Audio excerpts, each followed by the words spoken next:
I should say greetings from Los Angeles as well. Anyone been to Atlantic City or from Atlantic City?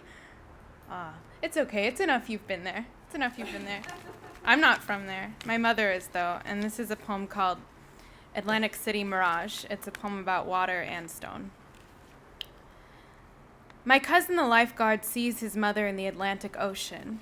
One day, a year ago, she didn't wake up in her bed, but actually she spent a lot of time not waking up in her bed for years, but maybe that's a technicality. After all, what is waking?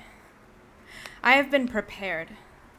I have been primed for the sadness of this soundbite without really an explanation. I have been told that in her last years, his mother never left the house, never left her mattress disheveled sheet haven, the cats, the ice cream cartons, never unpacked her boxes after she was extracted from Vegas against her will, but here she floats in the Atlantic Ocean. And how does that happen? How does one create a memory like that? I have seen past lovers on couches. After my first dog died, I heard her nails clicking down the hallway, but these ghosts were all where they belonged. She should be a shiver at the breakfast nook, a creaking door, not a curling gray wave. My cousin the lifeguard tells me about a couple of months back when a woman lost her son to the sea, and for weeks they could not move her. For weeks she sat curled up in the sand dune, shaking and staring into the salt water, waiting. She sat there until she became a boulder. Someday, after we are all gone, she will become sand. When he tells me this, I wonder if he sees the connection. I wonder if he sees the mirages cross in his mind. I wonder how long they stay, how far from the sandbar one has to swim to attempt rescue until they finally disappear.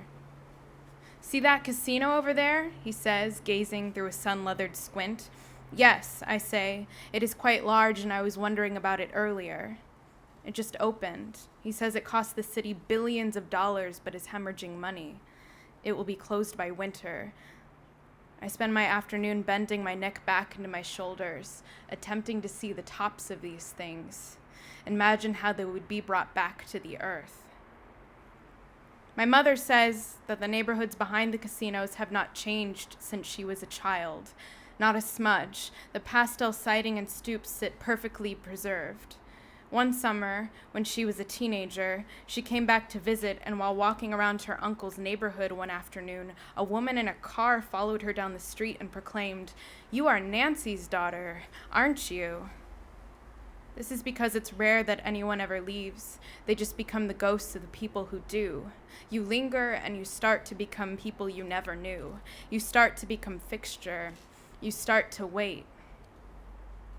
Everyone who lives here does it knowing someday this city will sink. Thank you.